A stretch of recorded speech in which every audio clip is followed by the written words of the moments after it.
Although many students are very happy with the new renovations around campus, some are left wondering if the money could have been put to better use. For Thursday's race, riders take off at the platform behind me. It's about a 6.5-mile course where it's literally a race against the clock.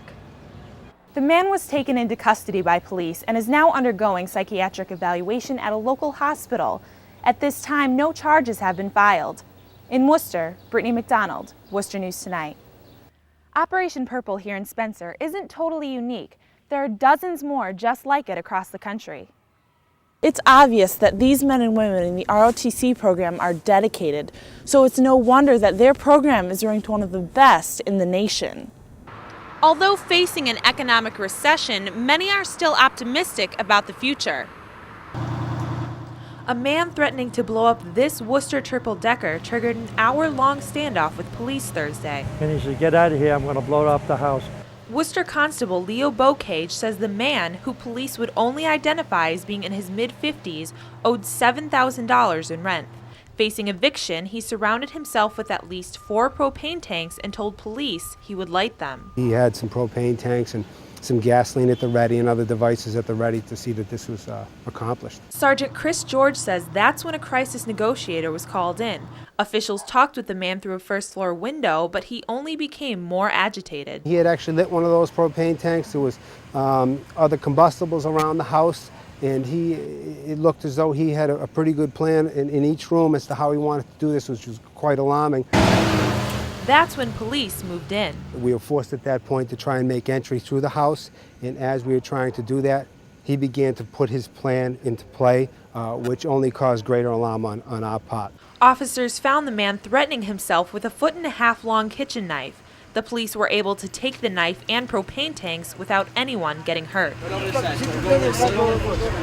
Neighbors say they've heard the man fighting with his son, but never expected this. He gets himself a little worked up, but nothing like that. The man was taken into custody by police and is now undergoing psychiatric evaluation at a local hospital. At this time, no charges have been filed. In Worcester, Brittany McDonald, Worcester News Tonight. Caleb Stewart and Nathan Lalone may seem like average college students at ONU in the classroom, but their actions outside the classroom speak otherwise. They get up at about 5:30 every morning and already have the next 8 years of their life planned following graduation. They are cadets in the Army Reserve Officers Training Corps, better known as ROTC.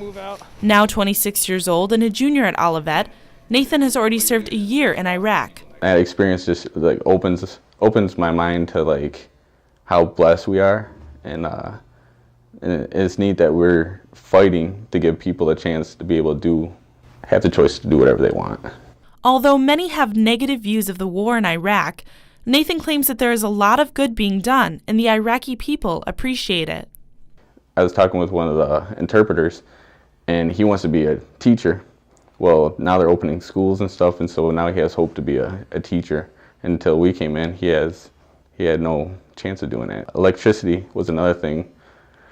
He said that they're up to 18 hours of electricity when we got there, and he said they used to only have 1 or 2 hours just because they didn't have anything. So we're bringing just the things that we take for granted into their life. Senior at ONU, Caleb's experience in ROTC has not only placed him as 37th out of 5,000 cadets in the nation, had him selected as MVP in the annual basketball tournament, and brought his team in first at the Ranger Challenge, but has also improved his personal life. ROTC was my way of, finding purpose in my life, really having something to strive for. It's what I needed. My grades, I have good grades now. Involved in all these competitions, making great friends, doing good things. It's obvious that these men and women in the ROTC program are dedicated, so it's no wonder that their program is ranked one of the best in the nation. We are currently sitting at number 12 in the nation, which I think is for a new battalion, pretty fair assessment in how we're ranked out of, like I said, 275 programs. Along with their impressive ranking, ONU's ROTC program has achieved several awards, including the General MacArthur Leadership Award and the Order of the Patriot Award. Major Creek attributes these achievements to not only their hard work and dedication, but also to their strong faiths.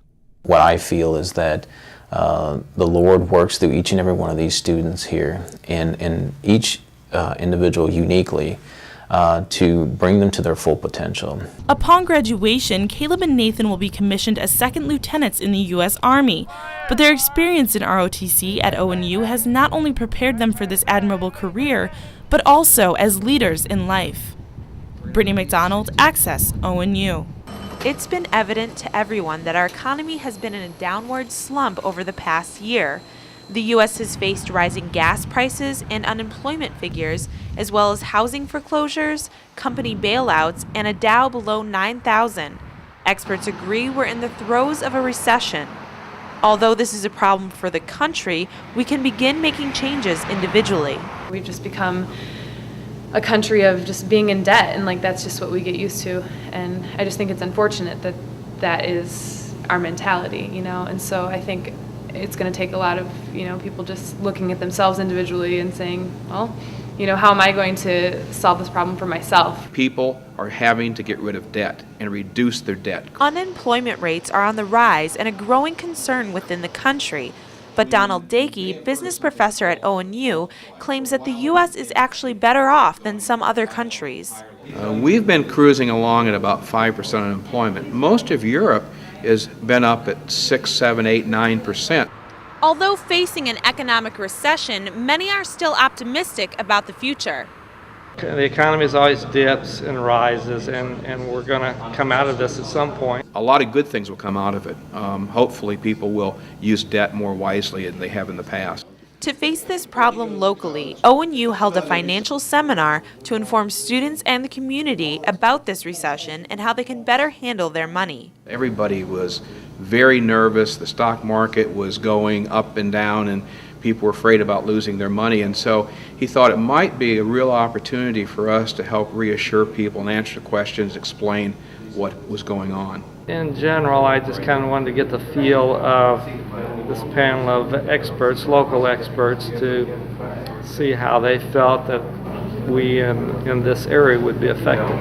I know a lot of people are panicking and all that, and so just to hear it from them that, we'll be okay. While many would think the younger generation will be facing the most financial struggles in the upcoming years, Dakey claims those facing retirement should have the most concerns.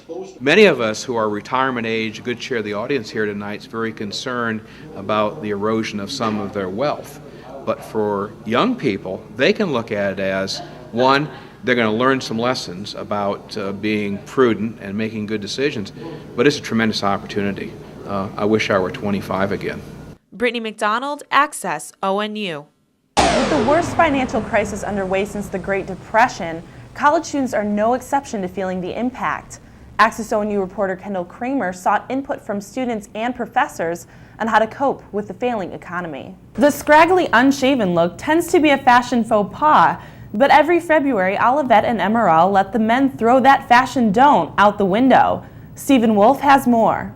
It's not exactly breaking news to say that many Olivet students enjoy eating pizza, but with all the options the area around campus provides, how do students distinguish one choice from another? Dustin Briggs went to find out. In many buildings and locations affected by Olivet's capital campaign, Strickler Planetarium was also totally renovated last spring. Chris Brown takes a closer look inside.